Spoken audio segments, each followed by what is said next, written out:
session is Food Insecurity, Combating Hunger and Increasing Local Food Access. Our moderator for this session is Wyndi Moore.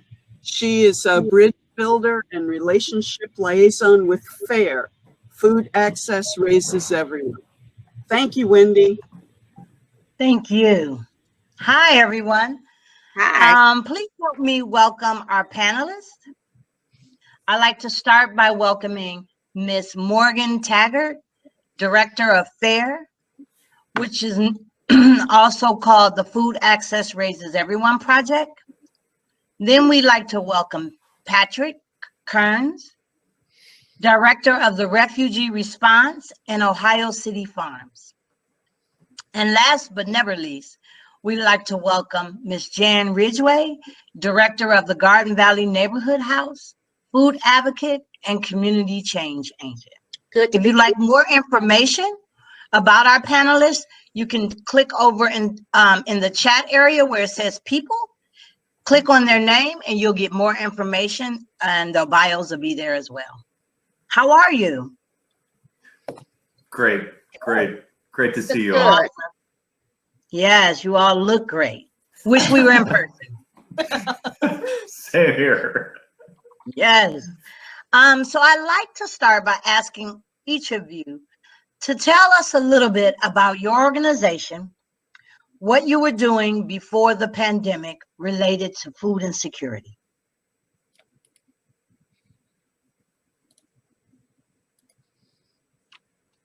Who wants to go first? Patrick. Sure. Yes. I'm always willing to be volunteered.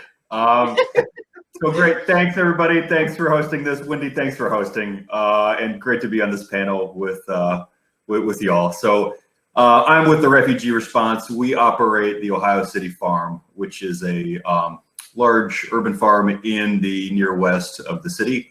And we operate that as a social enterprise, meaning that it runs on its sales volume. So, our organization, we work with about 200 individuals that have been resettled here through the State Department resettlement program that are living in the greater Cleveland area.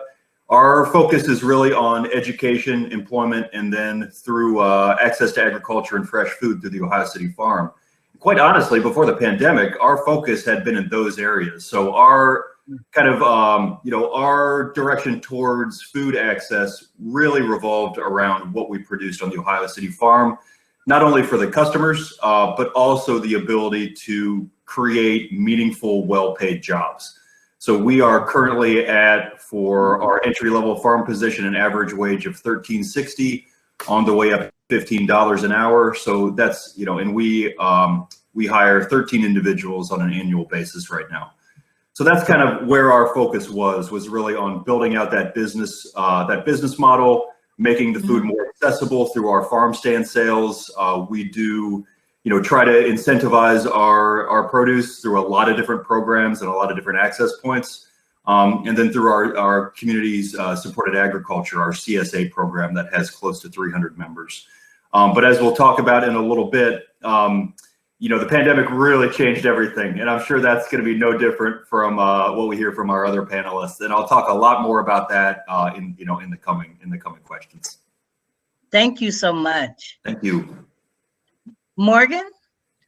Oh, hi everybody. I thought you were going to call on Jan. I thought I had a moment. No. It's really great to be with you all today. My name is Morgan Taggart, and I'm the director of FAIR, as Wyndi mentioned, Food Access Raises Everyone. We, prior to the pandemic, we were doing a lot of different types of work kind of related to making connections and collaboration across the food system. We have been, the FAIR project has been around for about 5 years, and Jan, in full disclosure, is one of our advisors at FAIR. And we, particularly the last couple of years, have really tried to approach our work through a framework that we developed with our advisors that really focuses on equity and community participation as it relates to both food access, but then something that I think Jan really taught me is how food access is really related to so many other things. It's related to education and employment, access to living wages, as Patrick was talking about. So we're really trying to kind of push ourselves to use food access, but all of these other determinants of health and factors and how they connect to each other. And so the way that FAIR works prior to the pandemic is we were creating spaces for people to collaborate. We held annual, actually twice a year convenings that brought together stakeholders from across the food system, but then also in those other areas around workforce development, transportation, and housing to really build stronger connections, maybe non-traditional partnerships, and kind of bust up some of the silos and places where we kind of just tend to focus on our one project or one piece of work and create opportunities for networking collaboration. We also provide a lot of support for other partners working on food access in Cleveland. We work closely with the North Coast Farmers Market Collective and OSU Extension, providing support for SNAP incentive programs at farmers markets, produce prescription programs, WIC perks, and kind of helping folks who have really limited food budgets get access to fresh, healthy local food through a lot of different outlets. We also do, or prior to the pandemic, we did a nutrition education program in partnership with a network of corner stores on the east and west side, really trying to connect to those folks who may not be taking advantage of nutrition education programs at a community center or through another agency, and really meeting people in the store as they're making purchases, sharing information about nutrition, then also offering incentives there as well. And then the kind of last core piece of our work is really around supporting these community collectives. And we'll talk more about some of their work, I think, later in the session. But I think one of the things that we noticed that was missing, and I've been working in food in Cleveland a long time, and I think some of the voices at the table that are missing are those that are most affected by food insecurity. And so at FAIR, we've really made a conscious decision about a year and a half ago to really figure out ways that we could build capacity and create space for community members to drive solutions in their own communities to address food insecurity.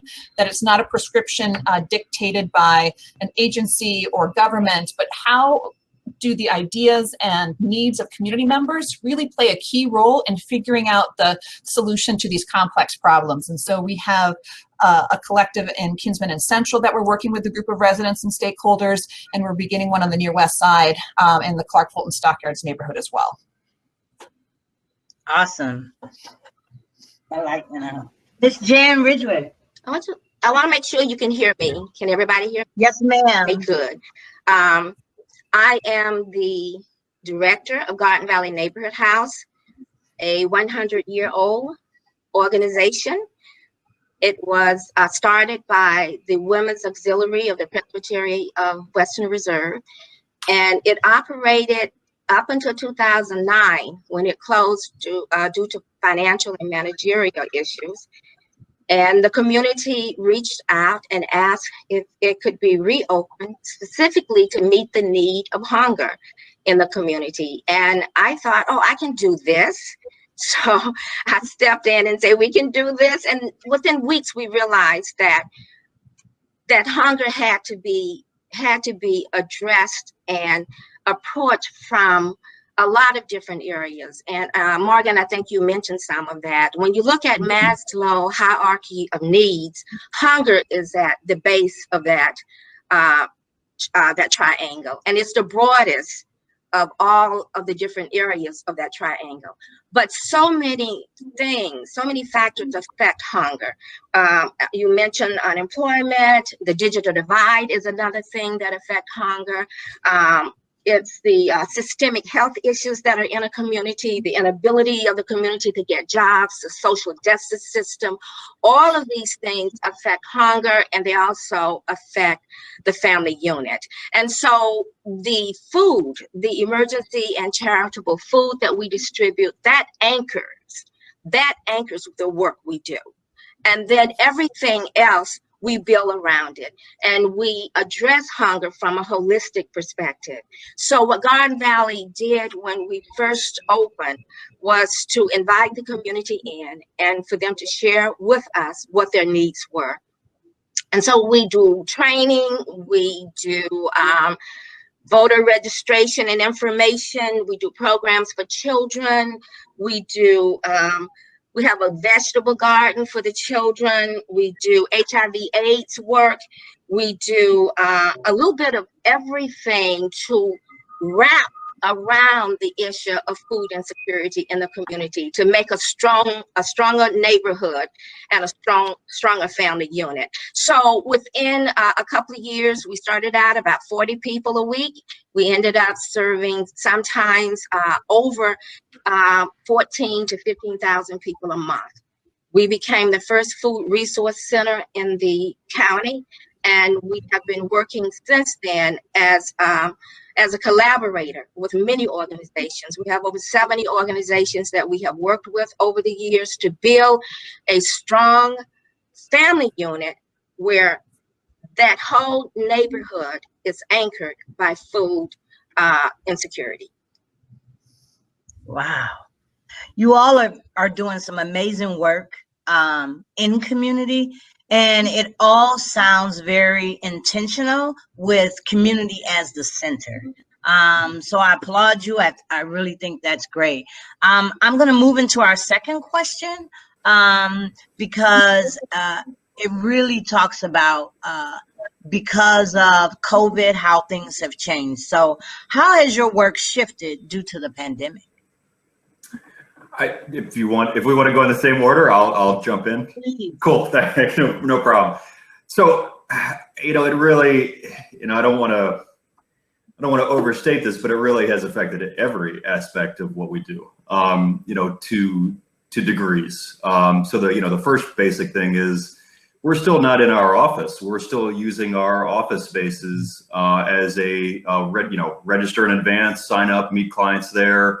Make sure that you have all the protocols in place for, health and hygiene when we go into the offices.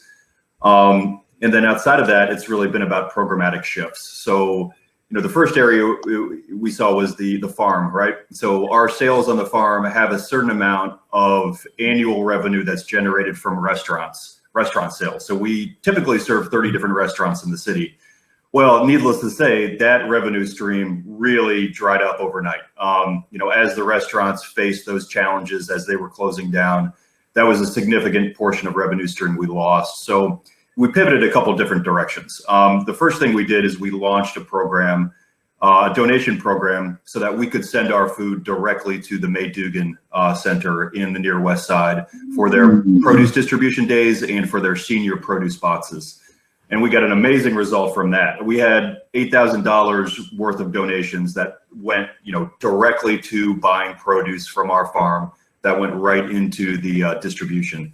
One of the issues that, they were looking at there is just the lack of fresh produce that's available on those distribution days. And they were running out of food on a regular basis, especially if we look, June and July when the lines were incredibly long.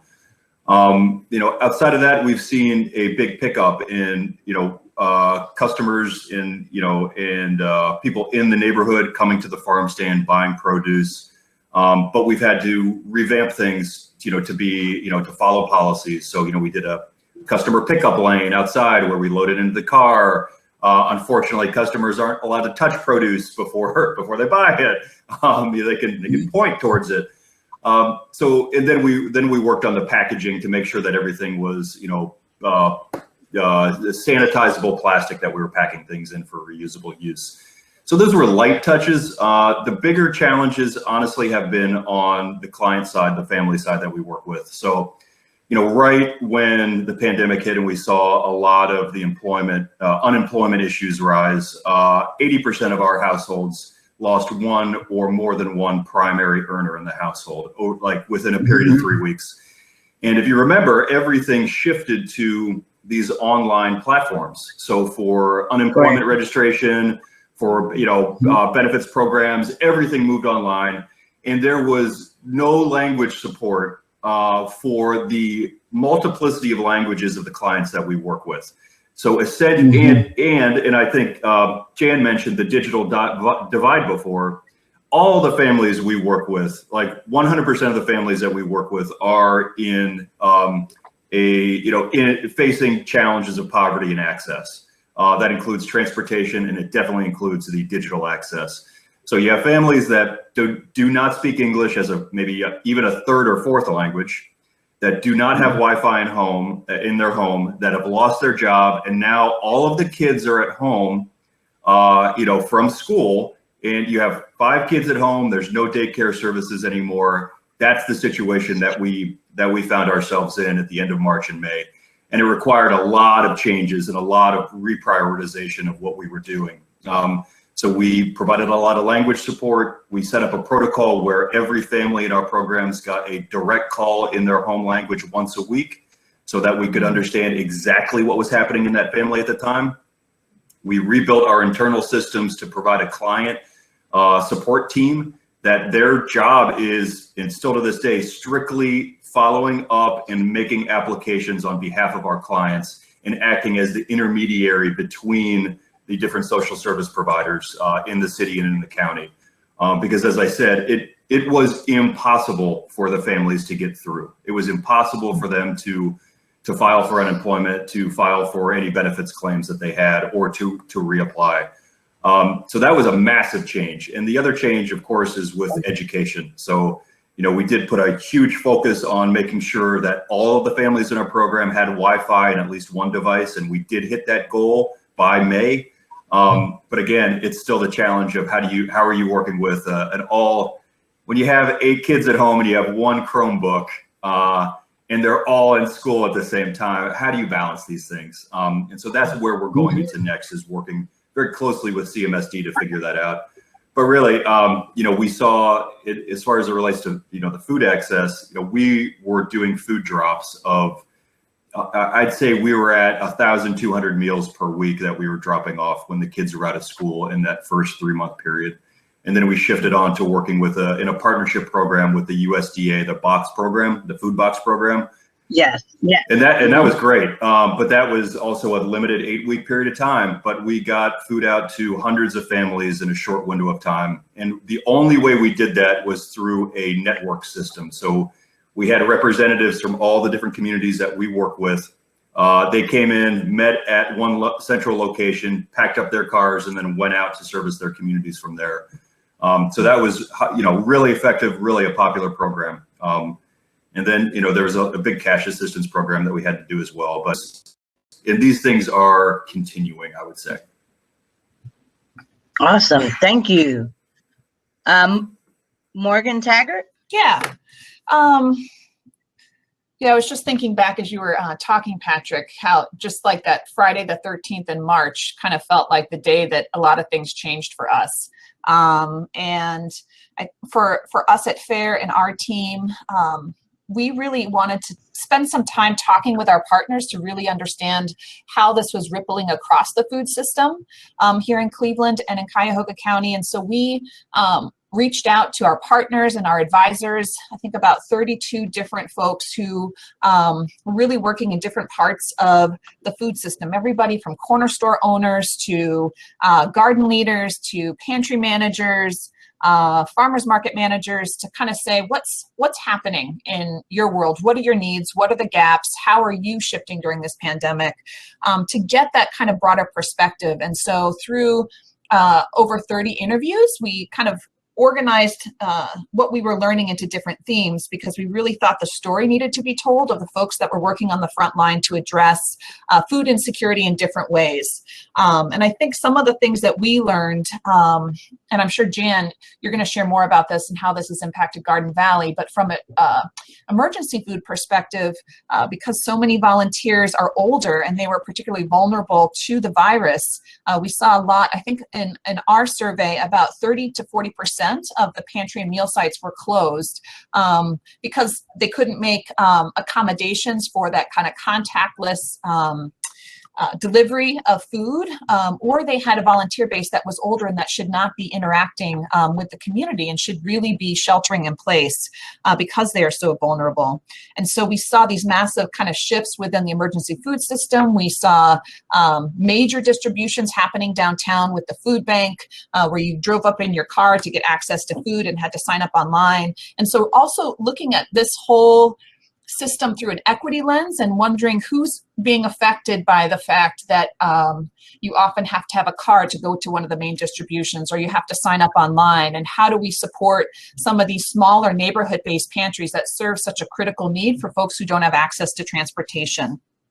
We also talked with corner store owners, and kind of given the shelter-in-place order, I think a lot of people were depending on smaller stores in their communities and not able to get transportation to make the trip to larger grocery stores and retailers. And so also understanding how that supply chain, as Patrick was talking about, was impacting our corner stores who couldn't get access to milk and eggs and bread in their stores because the supply chain was shifting to feed the huge need that supermarkets and grocery stores who can purchase in such high volumes. Smaller stores were kind of left behind. And I think some of the other things that we were learning too were around the really surging interest in gardening. I think because people were home and people were, and I often tell the story, you know, when we were doing this work here in Cleveland after the foreclosure crisis and recession, we saw a massive interest in kind of community gardening. And I think we saw this again when times are hard, we kind of become more resilient and think about what we can do ourselves to really provide for our families and our neighbors. And so we talked to a lot of garden leaders who were seeing just tons of people wanting to join their community gardens as well. And so we kind of took that broader look of what was happening across the food system, put together what we thought were some key recommendations around the need for PPE and masks and cleaning supplies for pantries, but also for small stores. We saw the need for better coordination. We saw a lot of the big actors kind of acting alone in their communities and neighborhoods and not connecting with each other to really figure out how can we plan our distribution days so our community has a place to go for food a couple times a week. And so how do we kind of create these coordinated neighborhood networks? And there really seemed to be a gap there. I think another piece was just resources. I think, and I think we'll talk about this, but we saw tremendous kind of community leaders stepping up to fill the gaps as other institutions and agencies retreated to kind of work from home and trying to kind of figure out how to shape their role during the pandemic, but the need didn't disappear. And so we saw community leaders stepping up to kind of figure out how to connect people to both food access, but then these other basic needs, and they needed support to be able to do that. And so how do we get those groups some resources? And so one of the things that we've done is we've partnered with Neighborhood Connections and are part of their Rapid Response Grant Making Committee, which really provides $5,000 or up to $5,000 grants that support both basic needs as well as social connection, and really helping to get these grassroots groups access to the resources they need to really carry on the critical work in response to community needs.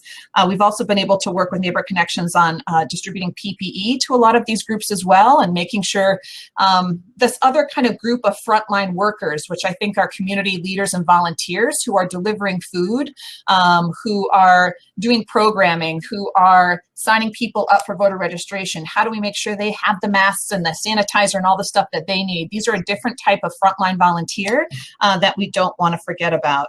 And so that was some of the work that we've been doing in terms of our corner store work. And I think because of the moment, besides the pandemic that we're in with the major election, we shifted to doing voter registration at our corner stores, to doing census at our corner stores, and distributing masks and other hygiene products in partnership with some of the folks that we work with on the ground. So we've had to kind of shift to meet multiple moments, whether it's the pandemic, racial and social justice, or the upcoming election and the census. We really tried to kind of figure out what are those key needs and how can FAIR use its capacity and resources to support the broader network, and then how does our team also pivot to meet that moment as well. Wow. Thank you.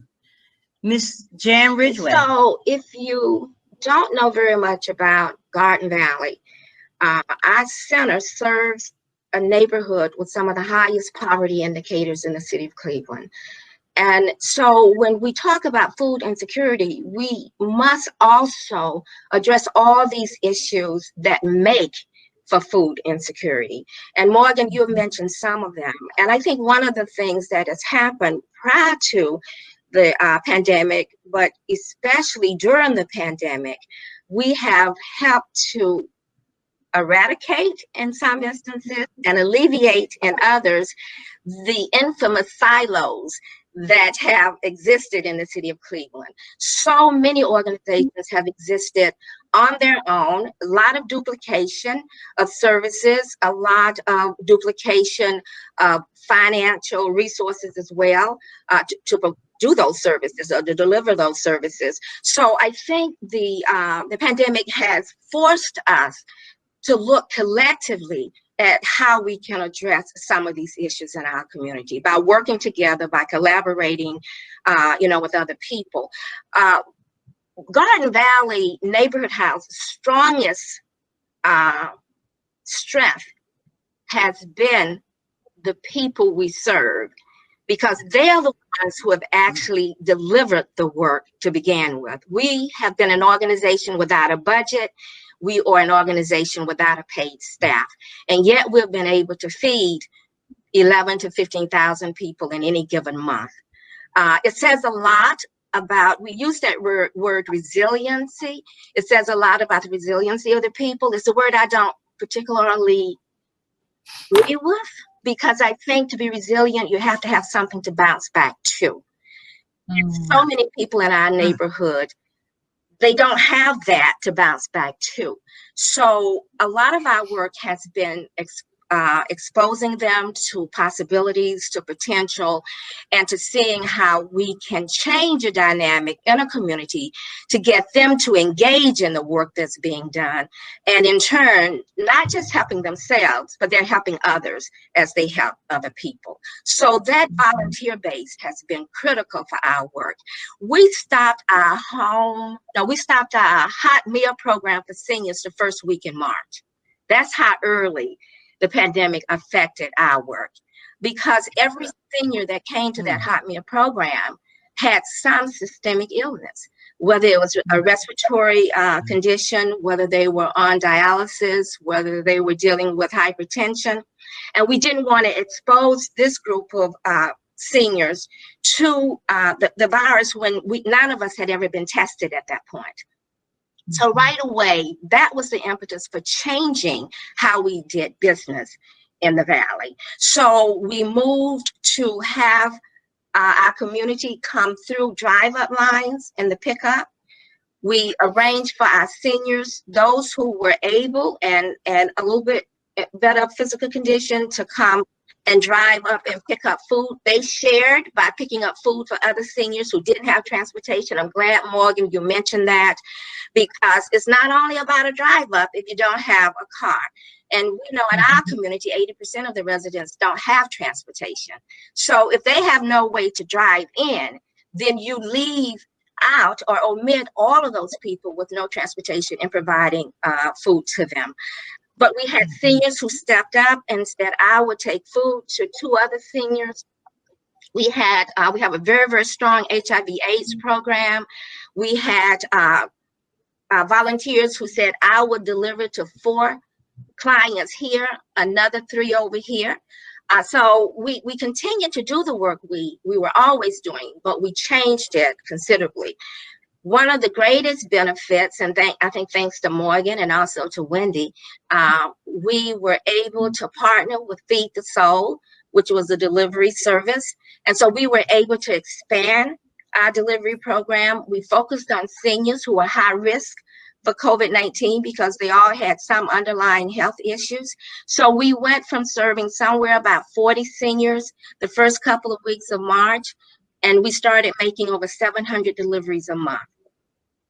And we included, about 250 commodity boxes to low-income senior resident facilities, in addition to the 500 residents we were serving throughout the Cleveland area. Most were East Siders, but we did have a couple of near West Siders that we served as well.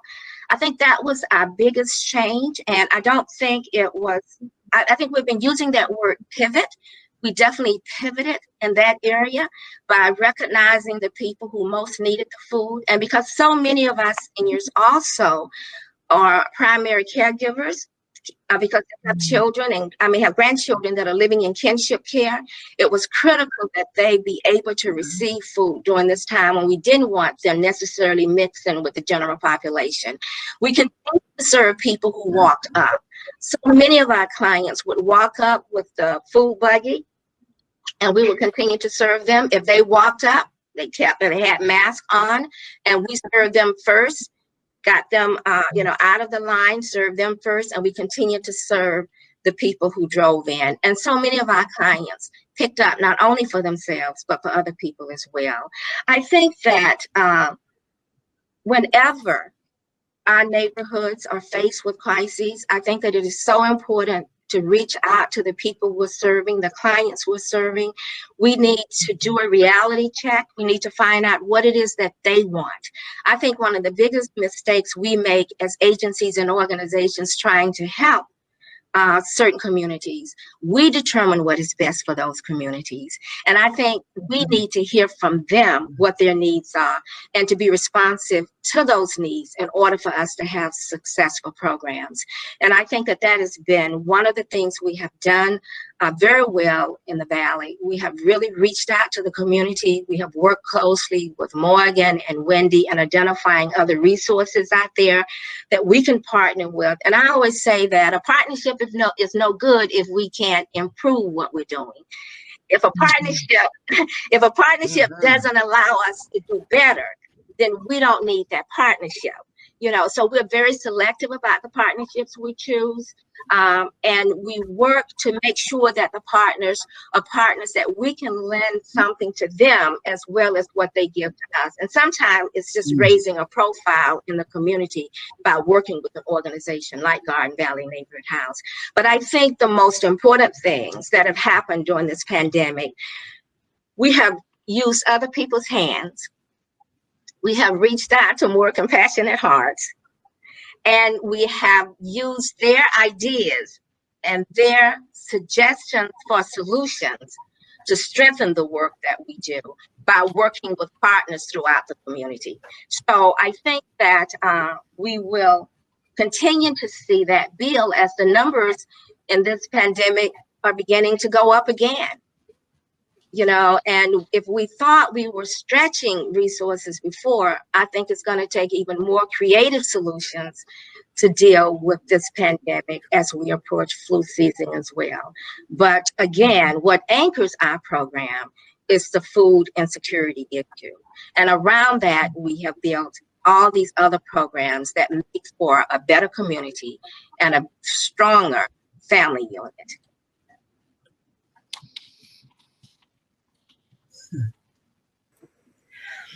Thank you so much. Snapping aloud, like, woo! You guys are amazing and really doing amazing work. And it just fills me to hear you speak of how you support community, how you're willing to pivot, how your organizations are really shovel ready to address things that affect the population of people that you serve, and how you are consciously moving and ready to shift as the work relates to food insecurity and how you address food insecurity with the communities you serve. I had a question 3, but you've elaborated on question 2 in such a great way that I'd like to ask, is there, after you've heard from one another, is there anything you'd like to add before I ask the next question? I would just like to add a comment to something you have said, Patrick, as far as the digital divide and the kinds of problems that exist, within a refugee community. And I think that the problems are very similar in low-income communities as well, because even if they have the divide, many don't have access to Wi-Fi. If they have access to Wi-Fi, many of them don't know how to navigate, the different online systems that can help them, whether it's filling out a job application, or a seeking resources that can help in other ways. So I think that the similarities exist, that the lack of strong technology. And when I say that, it's not just the unit, it's not just the device, it's the access, it's the education on how to navigate the system. All of those things go hand in hand. Neither is good without the other. You have to have all three. And I think that those similarities exist. The language barrier, not so much, except for the fact that so many of our low-income residents struggle with literacy issues as well. So even there is a language barrier in terms of navigating the systems that are online. So I just wanted to point out some of the similarities that we share in this work. Yeah. There are many, many similarities, and I think about transportation. I think about childcare. Outside of the access and accessibility of the digital, digital resources, but just those basic building blocks. That's something that is always a challenge. Like, sure, yeah, there's jobs that are open, that are available, but they're an hour away by car, and they're 3 hours away by bus, and they're 12-hour shifts. So how are people being incentivized to take these kind of jobs? I mean, that's one thing that we constantly see, a real struggle. I mean, just to be real, the public transportation in the state of Ohio is not what it should be. And it's under-resourced, it's underfunded, and it's not making things as, it's not making opportunities accessible. I did want to give one anecdote that I think is pretty cool, that kind of highlights a little bit about, how some of the communities that we engage with are, lighting their own fires, are taking things in their own direction. So, when we started working with the food box program, we got a call from Sanson Food Distribution. And, they asked us, hey, can you guys start with this? And we're like, sure, let's give it a try. So we started the first week, and I called a friend of ours named, he's a leader in the Congolese refugee community. And I said, I think this is what we're going to get. How many boxes do you want to take? And he was like, well, let's start off with 50. So we started off with 50 boxes. Great.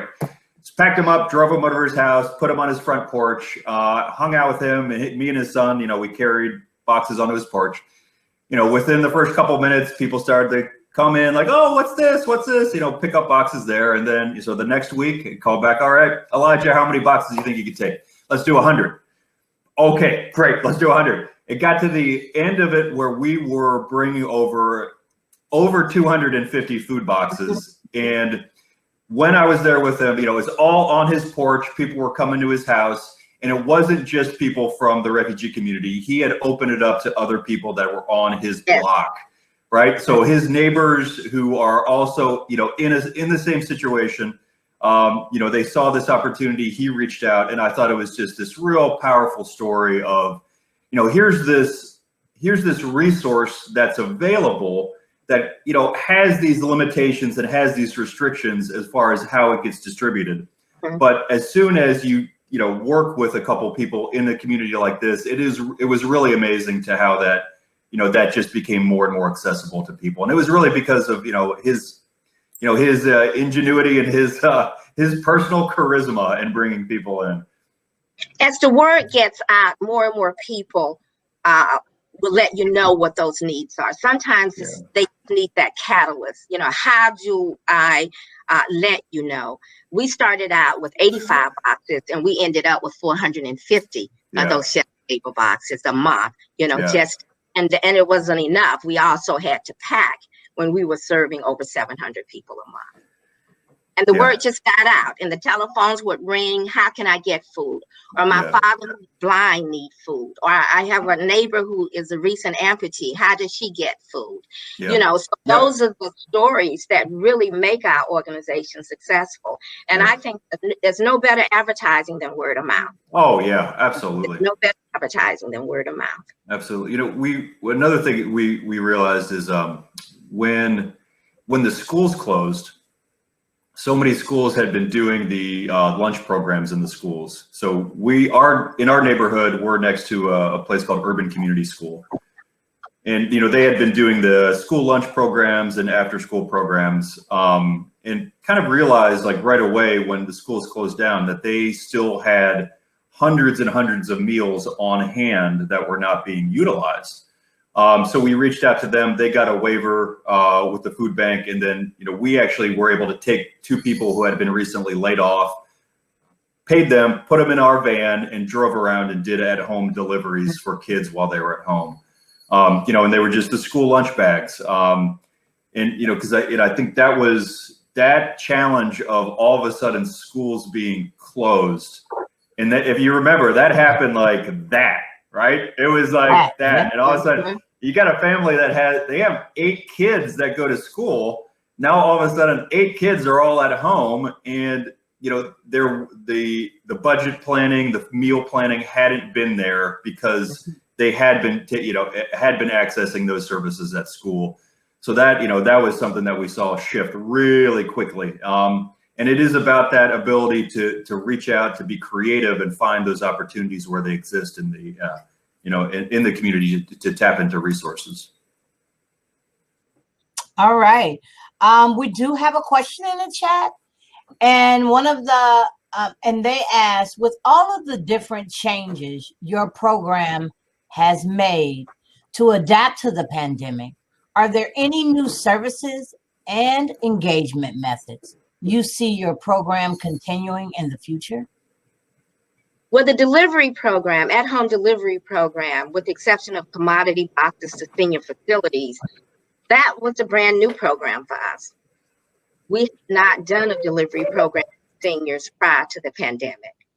And we see that program continuing, but what we did, we have partnered with, as I mentioned earlier, we have partnered with Feed the Soul, and we have worked with them to create a broader program than what we had.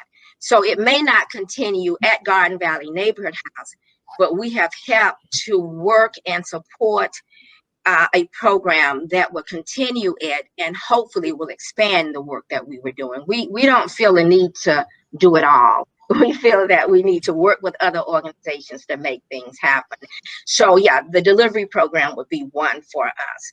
And I just want to mention too that we have a lot of our seniors, they did telephone banks, reaching out to other people that they knew, saying, do you need food? And they would collect the information and pass it to us, and we would vet the clients and get them involved. So that engagement that existed prior to the pandemic and our delivery program has existed during this whole period as well. And we hope to see that continue, hopefully when things are back to normal.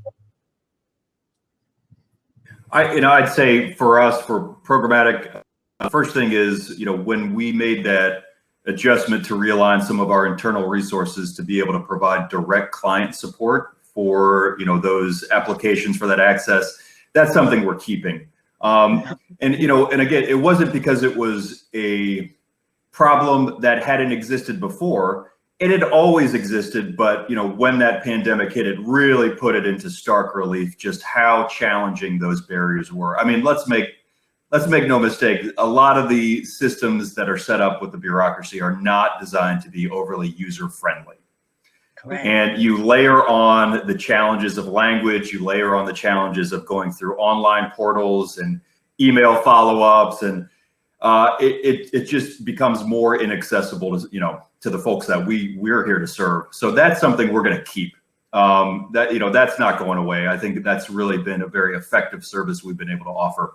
And then the other thing is, working with the school system, I don't think that we're going to go back to a quote unquote normal. I think whatever happens, like we're going to learn from this. Systems are going to adapt. They're going to take on new technology, and that's going to become a new reality one way or another. And I think we do have to embrace some of these challenges. So what we're doing in terms of our education support, we're looking at online tutors. We are hiring right now community liaisons that go out to work at the household level to, check passwords, check Wi-Fi, like make sure devices work. If devices are having a problem, then, being a conduit for that, and then setting up evening learning labs. And again, I can speak on behalf of the kids and the clients we work with. There's always going to be a challenge on educational attainment. So I think this has really pushed us to step it up, to embrace new ways of addressing this problem. And I do see, they might continue to adapt and change, but I do see this being with us and these models being with us for a longer period of time. Even if schools go back in person at 100%, but I still don't think we're anywhere close to there yet. All right. Morgan? So I think I'm catching the question here. Sorry, I had a little technical difficulty. This is kind of around communities organizing themselves and creating networks. And, I think Jan kind of spoke to some of the work that FAIR's been trying to support and really following the community's lead. And some of the work I mentioned at the top around our community collectives and kind of providing space for residents and community members to develop their own solutions. And I think for better, for worse, the pandemic has really provided that opportunity because, as we talked about, so many people stepped back and they stepped up. And I think for us, we really tried to follow their lead. And Jan was talking about Feed the Soul and some of the work Alicia is doing with her partners to kind of address that gap around delivery. And we've got a few members of that collective. And I remember Walt telling me that there were some folks and some families and some elders and seniors in the Cedar Estates in King Kennedy that weren't getting the food that they needed. And so that group of members of that collective share information, even though they're all working in kind of different critical needs at this time. I think the opportunity to share and work together. And there's a question here about understanding what the community's needs are. Is this how many meals are needed? What types of foods? I think it's all that and more. We really talk about, it's not a one size fits all approach. It's what are your dietary needs? Who else is in and out of your household that you need to support?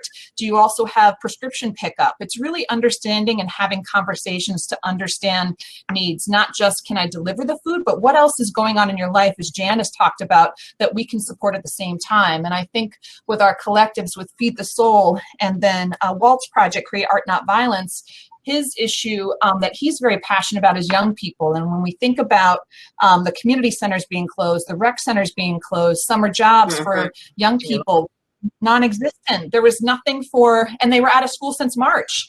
And so he created an arts program with support of one of the Neighborhood Connections grants to really bring some programming to the Central Kinsman community to connect with young people and provide an outlet for social connection. And I think Feed the Soul is such a great title because I think, a lot of people go to food insecurity, but I think the social connection and isolation our communities are experiencing kind of go hand in hand with in terms of the big impacts of this pandemic. Another member of that collective, Carl, with Project Save, continued to provide meals to the community, even though other agencies that he was working with were not. And so it's watching this collective group, each able to kind of pursue those issues that they were most passionate about, but having the support of the rest of the collective in doing that was so powerful for me to see. And I think it also provided a chance for us to work with them on grant writing, developing budgets, telling their story to the media and to other folks in their community, talking to funders. And so FAIR's role is really trying to kind of help build the capacity of those grassroots leaders to also continue to do that work. And I think the critical needs that only people who are affected by these issues and live in these communities that can really understand provides the support for community members to really come in and fill the gap and really meet people's needs where they are. I would just like to add a couple of comments. You mentioned the term social isolation, and I think that was so important for us when we started our hot meal program for seniors, because so many of them live by themselves and so many of them never interact with another person from week to week unless they are in church on Sunday. And so the hot meal program served as an opportunity to help with social isolation in some way. So when we discontinued that program, we looked seriously at how we could still work to help these seniors. And they had a Bible study group that they led, and we created, thanks to Austria, and I think she's another person on your group, your advisory group, Morgan. She was able to work with another person on our team, Michelle Rollins, and they created an online Bible study. And so many of the seniors had not worked with, the technology before. They also went to telephones, but they did this Bible study within their own group, And over Yes. a period of months, it has extended all across the city of Cleveland. So there are so many people who have, who are they're participating in this Bible study now that were not a part of the Hot Meal program to begin with. So I think the social isolation is so critical for our seniors, and even more so too for young mothers these days. You know, when you have 8 children at home, how do you create an opportunity for mothers to engage in activities that will alleviate their stress through this whole process? And one of the questions here was about how do we look at food support? So when we sign people up, we look at what their dietary needs are. If they have hypertension, we make sure we work with we pack certain kind of foods for them. We also recognize religious dietary needs as well. So if you tell us you're Muslim and you don't want pork, we don't pack pork in your bag. We pack vegan. We also can pack vegan. And you can do that when you take a few minutes to actually talk to the clients and vet what their needs are. And then even if you aren't serving those foods when you talk to them, you'll go after those foods, in order to make sure that you can meet those direct needs. So that has been a real strength of our organization, to be able to give food that people need. We don't want to provide food that people are going to throw out or will just sit on the shelf or left at bus stops. We want to give them food that they need. Our children's garden is one of those instances. We have been training our children how to garden because we don't want them to believe that food begins in a can, in a food bank. We want them to understand that they can grow healthy foods at home in a flower pot, whether it's tomatoes or peppers or whatever. So when you look at, again, that whole issue of food insecurity, we have to all consider that it's just an anchor, and everything else must show some improvement around it in order to change that dynamic. So it's really good on my part to hear what all of you are doing. I know something about each of you, but I've learned so much more through this discussion today. So, one thing that I'm sorry, Wendy, if I'll jump in. I was inspired there. So, when we talk about the social isolation, one thing we saw is there's a large Afghan population in Cleveland. And it's quite a conservative culture, and a lot of times the women are at home with the kids. They're not working outside of the house. And we had a program set up that was a tutoring program where other local women would come to the house, work with them on language, on just cultural understandings, and how to call the pharmacist, things of that nature. Well, when the pandemic hit, that was, shut down because a lot of our tutors were, they were older folks, and it just wasn't safe. So we saw this opportunity because we realized that a lot of the women in this program, they make their own clothes, right? They make their kids' clothes. So we got a contract to make several thousand masks for the pandemic that some of them we distributed for free, some of them we had orders for, some of them we sold online through a partner, and they got paid. They were making things, they got paid, and then we turned that into a sewing collective where now several of these women have made a couple $1,000s at home, getting checks in their own name, opening up their own bank account, and that's something that we're hoping to continue. So, there's, again, it's like, it's been a challenging year, but there's been this way where it's forced us all to be innovative, and it's forced us to try things that, okay, maybe it's not going to work, but, again, what's the most you're going to lose from trying? I did see one comment in there that asked about voting registration. So I'm going to do a very shameless plug for our YouTube page. We've made a couple hundred animated videos in about 20 languages that deal with all manners of issues. The latest one we just did is on the ballot, on voting day, on the ballot, on the long form ballot, and on issue 68. So I'll drop that in there. But there's all kinds of resources that are about mental health during COVID or outside of COVID, and a lot of that access and accessibility issues. We focus a lot on the school system and accessing education. That's going to be our next area. But you can see that page, it's all, we try to make it as open and accessible as possible.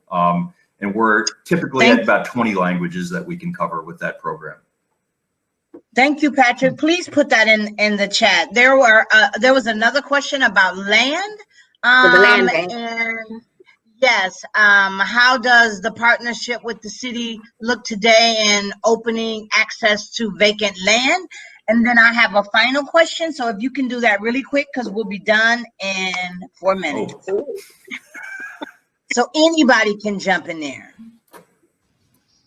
Yeah, so I'll just say a couple quick things, because we've worked with a couple of new community gardening projects this year that have kind of been an outgrowth, I think, of both food access and social connection, because gardens are places that we can be somewhat safe together and bringing community together. And I think when I reflect back on when I was talking about a lot of the work that was happening in Cleveland around urban agriculture post-recession and real estate crisis, it took a couple years for the policy piece to catch up with the people on the ground and the real demand. And so I think we're in a place where we're trying to connect people with the spaces that are available, and then figuring out if there's other things that we need to address. Like I've heard from some of the folks that we work with around access to water is kind of becoming an issue for folks long-term who've kind of expired their 5-year license with the city and the water department. And so I think there's some of these issues that are going to continue to emerge as we just talked about. People continue to push and innovate and do new things.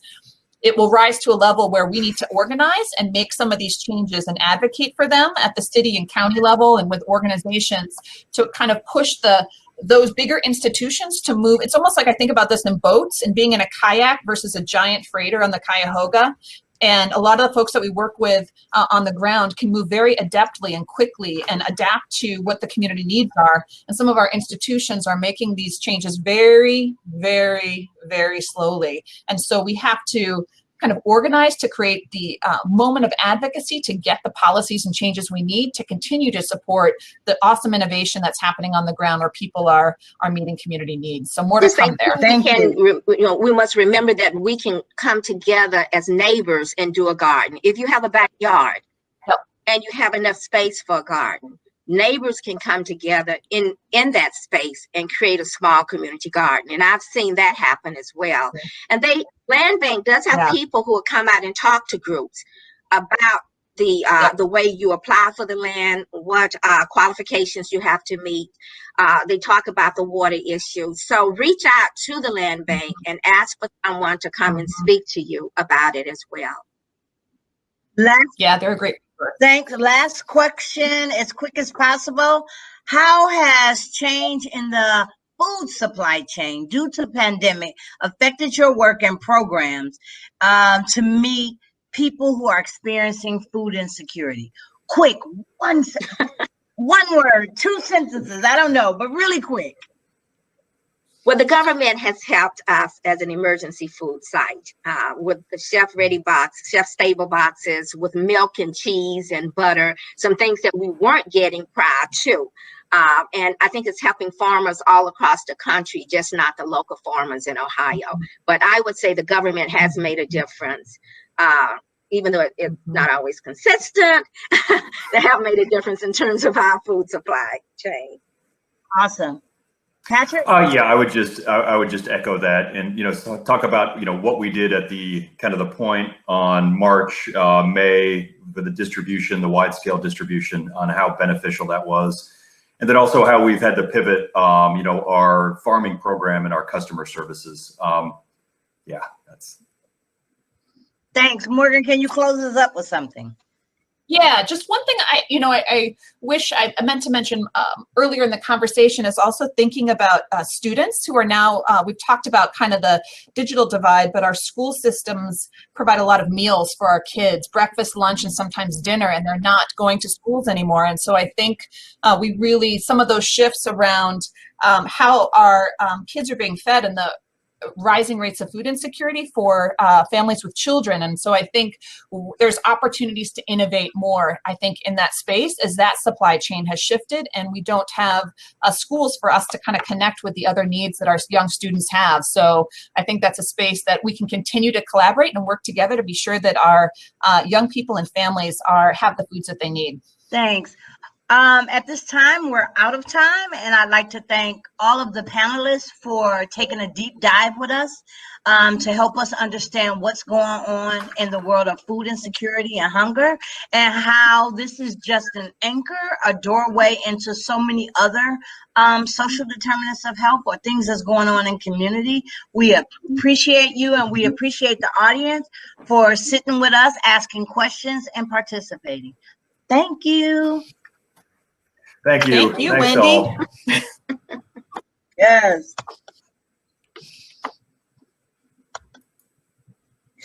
I can't believe we made it. We had no real, I'm hoping we're off. Maybe I should hit leave.